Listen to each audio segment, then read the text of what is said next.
আসসালামু আলাইকুম রহমতুল্লাহ। এমকে জামান রচিত ইজি প্লাস আনবুকটির পক্ষ থেকে আপনাদের স্বাগত। আজকের টিটেলের বিষয় রিস্ক অ্যান্ড রিটার্ন 12তম ক্লাস।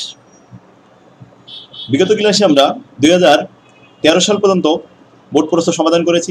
আজকের ক্লাসে আমরা 2014 এবং 2015 এই দুইটি সালে এই অধ্যায়ের অঙ্কগুলি সমাধান করব। তাহলে চলুন প্রথমে আমরা 14 সালের অ্যাকাউন্টিং ডিপার্টমেন্টে যে অঙ্কটি এসেছিল এটা সমাধান করি। অঙ্কটি বলা আছে stock A and stock B have the following distribution of expected future return. Probability দেওয়া আছে, স্টক এ স্টক বি দেওয়া আছে।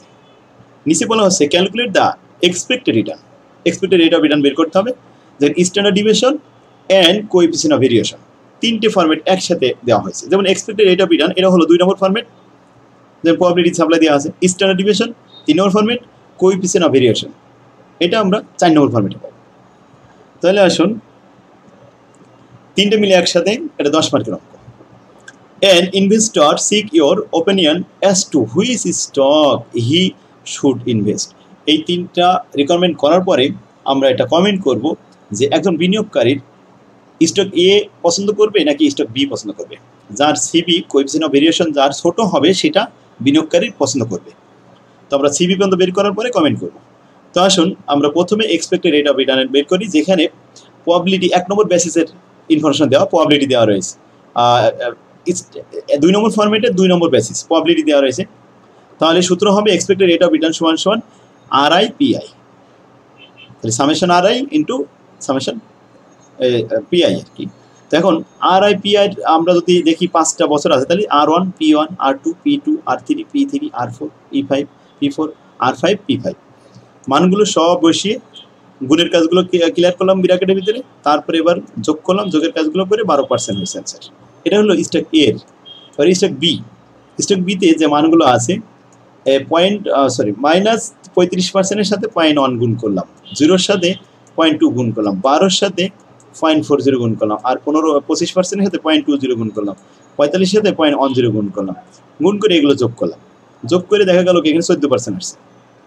এখানে কোনো কমেন্ট দেবো না, কমেন্টটা আমরা লাস্টে যাই দেবো। 2 number requirement calculate the standard deviation. যেহেতু প্রবাবিলিটি আছে তাহলে root over summation RI minus expected rate of return whole square into PI. তো এখানে 5টা অপশন আছে। প্রথমে আর এর মান আমরা স্টক এর মধ্যে দেখে আসি, -10, তারপরে 2, তারপরে 12, তারপরে 20, তারপরে 38।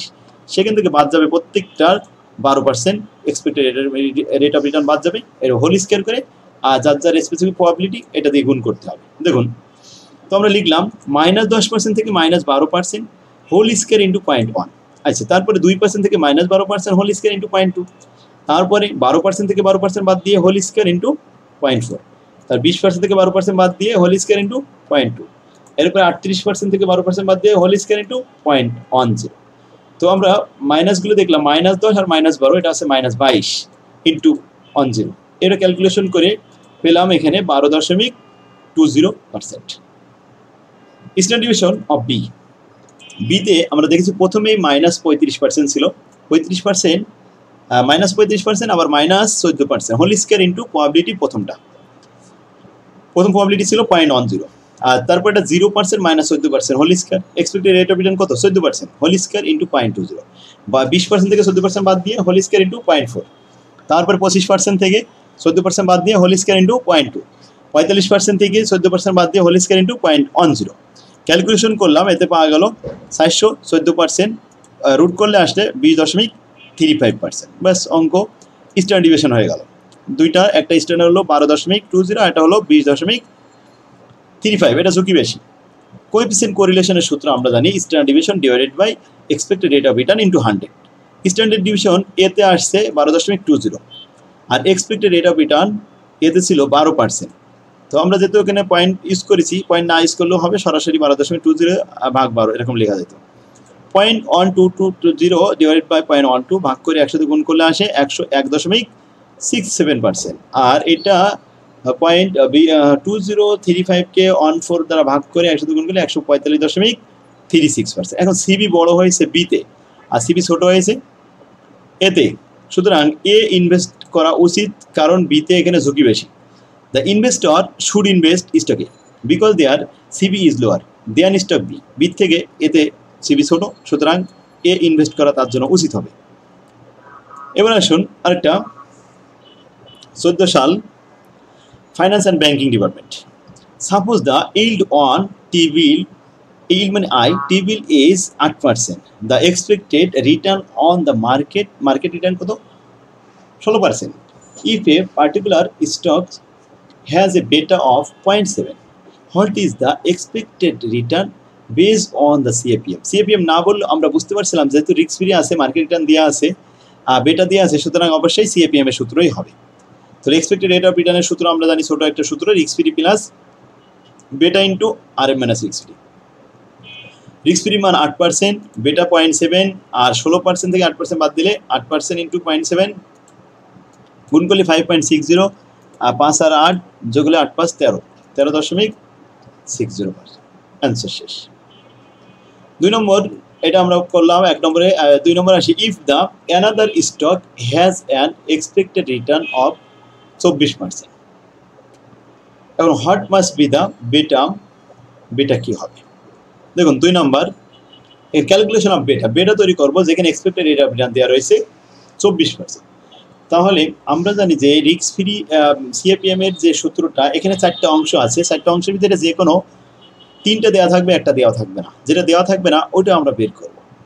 তো এক্সপেক্টেড রেট অফ রিটার্ন দেওয়া রয়েছে 24%, রিস্ক ফ্রি 8%, বেটা দেওয়া নেই, RM 16%, রিস্ক ফ্রি 8%। তো সবার মান বসালাম বেটা বাদে।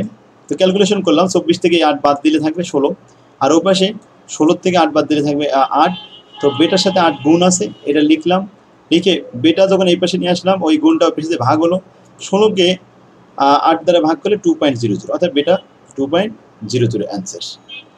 যদি এক্সপেক্টেড রেট অফ রিটার্ন 24% হয় তাহলে বেটা হবে 2.00। তো সেক্ষেত্রে দেখুন, তাহলে আজকে আমরা কি করলাম, এটা 14 নম্বর অঙ্কটা করলাম ফাইন্যান্স ব্যাংকিং ডিপার্টমেন্টের, আমাদের বইয়ের 72 নম্বর, 73 নম্বর। এরপরে আসুন, এটা ফাইন্যান্স আর ব্যাংকিং ডিপার্টমেন্টে 14 সালে আরেকটা অঙ্ক এসেছে।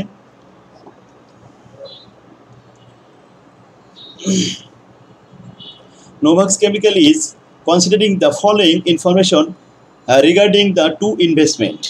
Which invest should be accepted and why? কোন ইনভেস্টটা আমরা এই দুইটার ভিতরে অ্যাকসেপ্ট করব এবং কেন করব? প্রবাবিলিটি দুইজনের আলাদা দেওয়া, রিটার্ন দুইজনের আলাদা দেওয়া।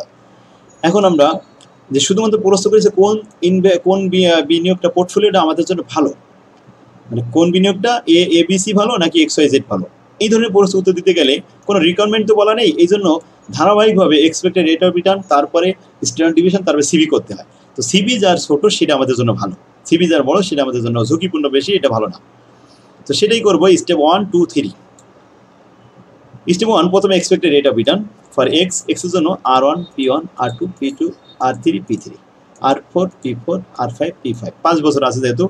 তো XYZ কোম্পানি, ABC কোম্পানির এটা আমরা 5টায় গুণ করলাম, গুণ করে ফলাফল দেখলাম 1 2 3। সেক্ষেত্রে এখানে কয়টা ছিল? 3টা। তো আমাদের এখানে 5টা লেখার দরকার নেই, 3টা মান লিখে এখানে যোগফল হয়েছে কত? 16.70। দ্বিতীয়টা এখানে আছে 15 ইন্টু 0.25, এখানে আছে 15% ইন্টু 0.2, 6% ইন্টু 0.3, 4% ইন্টু 0.5। এটা গুণ করার পরে যেটা আসছে 6.80, আর এটা আছে 16.70। Calculation of standard deviation, 2 number step, calculation of standard deviation. তো স্ট্যান্ডার্ড ডিভিয়েশনের সূত্র আমরা এর আগে শিখেছি যে যদি প্রবাবিলিটি থাকে তাহলে summation RI minus expected rate of return whole square into PI। তাহলে এই রুট ওভারের মধ্যে সামেশন এখানে RI কত পার্সেন্ট আমরা এটা দেখে আসবো। যদি আমি এখান থেকে দেখতে পারি যে এখানে 27% মানে 0.27, এটা দেখলে হবে 27 minus expected rate of return কত? 0.1670, যেহেতু পয়েন্ট দিচ্ছি আমরা। আর তারপরে আছে 28 মাইনাস এটা হোল স্কয়ার ইনটু প্রবাবিলিটি আছে এটা, -02 মাইনাস আবার expected rate of return into whole square into 0.20। তো একটা মাইনাস হয়েছে, এটা স্কয়ার করলে প্লাস হয়ে যাবে। তো প্লাস এখানে যোগ করে পেলাম 0.1013, তাতে 10.13% আসে। Standard division of X, standard division of ওয়াইতে 4.20 আসছে। Coefficient of variation standard division divided by expected rate of return into 100। তাহলে standard division 10.13 divided by expected rate of return 16.70 into 100। তাহলে আসলো 60.66%। বিতে এখানে XYZ স্ট্যান্ডার্ড ডিভিয়েশন 4.20 আর expected rate of return 6.80, ভাগ করে 100 গুণ করলাম 61.76%। অ্যান্সার শেষ। এটা ছিল আমাদের 14 সাল। এবার আসুন 15 সালে যাই। ডিপার্টমেন্ট অফ ফাইন্যান্স ব্যাংকিং 15 সালে আসছে। Suppose the risk free rate 8%। এই রিস্ক ফ্রি রেট পাওয়া গেলে তো সিএপিএম এর সূত্র। 7 নম্বর ফরম্যাট থেকে সব থেকে বেশি অঙ্ক দেখা যাচ্ছে 7 এবং 3। The expected return on the market 16%। Market return 16% if the particular stock has a beta of 0.70. What is it the expected return of based on the CAPM? CAPM অনুযায়ী CAPM এর মান সূত্র আমরা we know that আমরা জানি risk free plus beta into RM minus risk free। তো এখানে 8% ছিল, বেটা ছিল 0.70, 16 থেকে 8 বাদ দিলে 8 থেকে 8 এর সাথে 7 গুণ 27 টা 56 মানে 5.6, যোগ করলে 13.60% অ্যান্সার। 15 সালে আরেকটা অঙ্ক দেখি ফাইন্যান্স ব্যাংকিং ডিপার্টমেন্টে আসছে। এটা সি পার্টে। From the return of stock from the return on stock A and return of stock B over the past 5 year, বিগত 5 বছরের ইনফরমেশন দেওয়া হলো। Determine the coefficient of variation. Which stock would you like to invest considering the coefficient of variation? Coefficient of ভেরিয়েশনের উপর basis করে আমরা কোন স্টকটা বিনিয়োগ করব, কোন স্টকের পরে আমরা বিনিয়োগ করব সেটা কমেন্ট করব। তাহলে কোএফিসিয়েন্ট ভেরিয়েশন করতে গেলে standard expected rate of return লাগে এবং স্ট্যান্ডার্ড ডিভিয়েশন লাগে। তাহলে ওই দুইটা আগে করতে হবে। তাহলে step 1 expected rate of return, step 2 standard deviation, তারপরে কোএফিসিয়েন্ট অফ ভেরিয়েশন, তারপরে কমেন্ট। যেহেতু আমাদের এখানে রিটার্ন দেওয়া রয়েছে কয়টা, 5টা বছরে, তাহলে বছর সংখ্যা আছে যেহেতু, তাহলে আমাদের ভাগ হবে expected rate of return R1 R2 R3 R4 R5 divided by n। এখানে n দিয়ে আমরা ভাগ করলাম নাম্বার দিয়ে। তো ভাগ করার পরে আমাদের যে ফলাফল আসছে তার 10.80, আর বি সেটাও যোগ করে ভাগ করলাম, এতে আসলে 16.20। এরপরে আসি স্ট্যান্ডার্ড ডিভিয়েশন। স্ট্যান্ডার্ড ডিভিয়েশন যেহেতু প্রবাবিলিটি নেই, তাহলে উপরে summation RI minus expected rate of return whole square divided by n minus 1। n হচ্ছে আমাদের 5 থেকে 1 চলে গেলে থাকবে 4। আচ্ছা, উপরে 7% মাইনাস 10.80% হোল স্কয়ার। যেহেতু প্রবাবিলিটি নেই, প্রবাবিলিটি গুণ করা যাচ্ছে না। তারপরে এটা হচ্ছে 9% থেকে 10%, এটা এই 10.80 বাদ দিয়ে হোল স্কয়ার। আবার ওইটা ছিল 10% মাইনাস 10.80 বাদ দেওয়ার পরে হোল স্কয়ার, 12 থেকে 10.80 বাদ দিয়ে হোল স্কয়ার, আর 16 থেকে 10.80 বাদ দিয়ে হোল স্কয়ার। বাস মানগুলো বসিয়ে ক্যালকুলেশন করে দেখলাম 46.80। তো 46.80 এর রুট করলে আসে কত, 11.70। এটাই অ্যান্সার। 11.70 রুট করলে 3.42 answer. Standard deviation of B. বিতে মানগুলো বসালাম, 5টা মান বসিয়ে এখন ক্যালকুলেশন করলাম। ক্যালকুলেশন করলে আমরা এখানে পেয়েছি 3.03। এখন সিবি হচ্ছে standard deviation divide by expected rate of return into 100। Standard deviation প্রথমটা 3.42 আর expected rate of return 10.80 into 100। Calculation করে যেটা পেলাম এটাই অ্যান্সার। এখন আমরা কমেন্ট করব যে এখানে স্ট্যান্ডার্ড ডিভিয়েশন একটা আছে 31.67 আর এটা আছে 18 পয়েন্ট সামথিং। তাহলে কোনটা বিনিয়োগ করতে হবে, যেখানে সিবি কম 18.722, এটা হলো স্টক বি। সুতরাং we should invest return stock B because there CV is lower than return of A. এর থেকে বিতে এখানে সিবি কম হয়েছে, সুতরাং এটা আমাদের জন্য ভালো। 15 সালে আরেকটা অঙ্ক দেখুন। The following information is available X stock আর stock Y. Expected rate of return দুজনে দেওয়া আছে, স্ট্যান্ডার্ড ডিভিয়েশন দেওয়া আছে। স্ট্যান্ডার্ড ডিভিয়েশন এবং এক্সপেক্টেড রেট অফ রিটার্ন দেওয়া আছে। কোএফিসিয়েন্ট অফ ভেরিয়েশন করতে হবে, যেখানে কোরিলেশন দেওয়া আছে আবার 0.50। কোভেরিয়েন্স বিটুইন স্টক এ এবং স্টক এক্স এবং স্টক ওয়াই। দেখুন এখানে কোভেরিয়েন্সে বিটুইন বলেছে, এই জন্য আমাদের এই কোরিলেশন কাজে লাগবে। তো আসুন প্রথমে ক্যালকুলেশন অফ কোভেরিয়েন্স হচ্ছে কোভেরিয়েন্স রিলেশন ক্যালকুলেশন কোরিলেশন দেখাতে হবে, যেখানে রিলেশন কত আছে 0.5। তাহলে উপরে কোভেরিয়েন্স দেওয়া নেই, রিলেশনের সূত্র দিয়ে আমরা কোভেরিয়েন্স বের করছি। কোভেরিয়েন্স বের করতে বলছে, রিলেশন দেওয়া আছে। খেয়াল করুন, যেহেতু রিলেশন দেওয়া আছে তাহলে আমরা রিলেশনের সূত্র দিয়ে কোভেরিয়েন্স বের করবো। আমরা জানি রিলেশন সমান সমান covariance divide by standard A standard B. Standard A এবং স্ট্যান্ডার্ড বি তো দুটো দেওয়া আছে, আর কোভেরিয়েন্স দেওয়া নেই, রিলেশন দেওয়া আছে। তো রিলেশনটা আমরা এই পাশে আর গুণন করতে পারি, এর সাথে গুণ করে এটা এই পাশে চলে আসলো, কোভেরিয়েন্স সমান সমান আর ইন্টু, তো 0.5 ইন্টু 0.8008 আর 0.05, এই দুইটা 0.05 আর 0.08 গুণ করলে আসে 0.002, বাস কোএফিসিয়েন্ট ভেরিয়েশন হয়ে গেল। Between calculation of the portfolio expected return of the rate of return and portfolio standard. Portfolio expected return, weight of A, expected rate of return of A না এখানে x, R weight of Y, expected rate of return Y। তো ফলাফল আমরা বের করে মান বের করলাম 16.50। হিয়ার এখানে আমরা মানগুলো বসিয়ে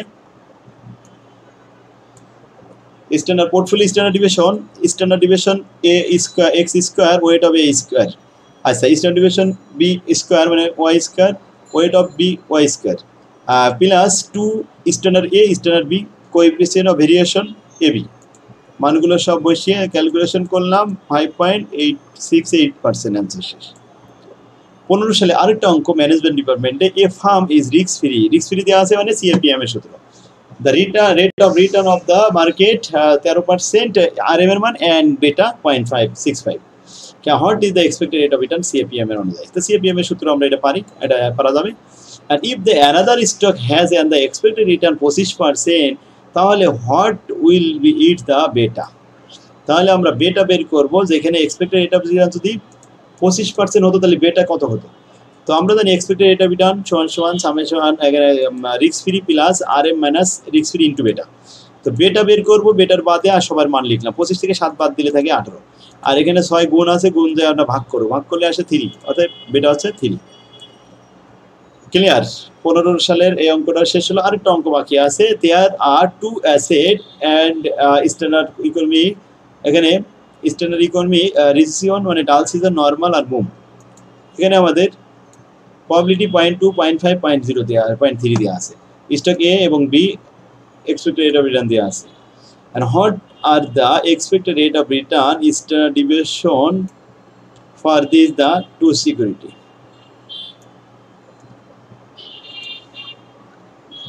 তাহলে আমাদের এখানে কি করতে হবে, what are the expected return and the standard deviation for the দুইটা স্টক এ আর স্টক বি প্রবাবিলিটি দেওয়া আছে, রিসিশন ডাল সিজন দেওয়া আছে, নর্মাল আর বুম দেওয়া আছে। এরপরে which stock is more risky, আবার স্ট্যান্ডার্ড ডিভিয়েশন করার পরে মোর রিস্কি কোনটা এটা কমেন্ট করতে হবে। তো আমরা এটা পারবো, যেহেতু প্রবাবিলিটি দেওয়া আছে, তার স্টক এর সাথে 15 মাইনাস 15 সাথে 0.2, এরপরে 20 সাথে 0.5, এরপরে 60 সাথে 0.3, গুণ করে করে সব প্লাস করলাম, প্লাস করে কত আসলো 25%। এবার স্টক বিতে 12 সাথে 0.2 আর 30 সাথে 0.5 আর 40 সাথে 0.3, তো গুণ করে এগুলো আমরা যোগ করলাম 29.40 আর এটা আছে 25। Calculation of standard deviation root over summation RI minus expected rate of return whole square into PI। তাহলে আমরা মানগুলো বসিয়ে ক্যালকুলেশন করে দেখলাম 26.46 স্ট্যান্ডার্ড ডিভিয়েশন অফ, এখানে আসছে এর জন্য 26.46, আর এর জন্য যদি হয় তাহলে বি এর জন্য হবে এ এবং বি, তাহলে এখানে বি লিখে দিচ্ছি, ওয়াই লেখা হয়ে গেছে গুণ করে।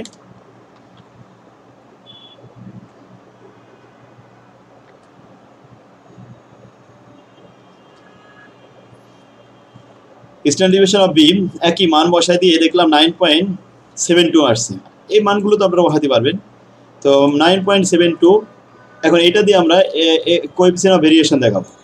Coefficient of variation standard by expected rate of return into 100, এটা আসলো standard deviation 25%, expected rate of return আছে নিচে 26.46, ভাগ করে 100 গুণ করলাম, তাহলে 94.48, 29.4 কে 9.72 দ্বারা ভাগ করে 100 গুণ করলাম, আর এখানে 302.47%। এখন comment, stock B is more risky, কারণ এখানে বেশি হয়েছে, because there CV coefficient of variation is higher than stock A. Stock এর থেকে স্টক বিতে সিবি বড় হয়েছে, বেশি হয়েছে, সুতরাং এটা রিজেক্টেড, এটা আমাদের অ্যাকসেপ্টেবল নয়। সুতরাং তাহলে আজকে ক্লাসে আমরা 14 এবং 15 এই দুইটা সাল শেষ করলাম। আগামী ক্লাসে 16, 17 আমরা শিখবো ইনশাল্লাহ। তো আজকের ক্লাস আমরা এখানে শেষ করি, আগামী ক্লাস দেখার জন্য আহ্বান রইল। এ হবে ধারাবাহিকভাবে প্রত্যেকটা সাবজেক্ট ফার্স্ট ইয়ার থেকে মাস্টার্স পর্যন্ত আমি ধারাবাহিকভাবে ভিডিও দিয়ে দেবো। আমরা ইনশাল্লাহ আমাদেরকে সহযোগিতা করবেন আপনারা, চ্যানেলটা সাবস্ক্রাইব করে রাখবেন। আর ভিডিওটা যদি ভালো লাগে তাহলে আপনার নিজ টাইম লাইনে শেয়ার করে নিন এখনই, আর লাইক এবং কমেন্ট করবেন, আর বন্ধুদেরকে ইনবক্সে সেন্ড করে দিবেন এবং গ্রুপ পেজে এটা শেয়ার করবেন। ঠিক আছে, তাহলে আজকের ক্লাস আমাদের এখানে শেষ হলো। আল্লাহ হাফেজ, আসসালামু আলাইকুম।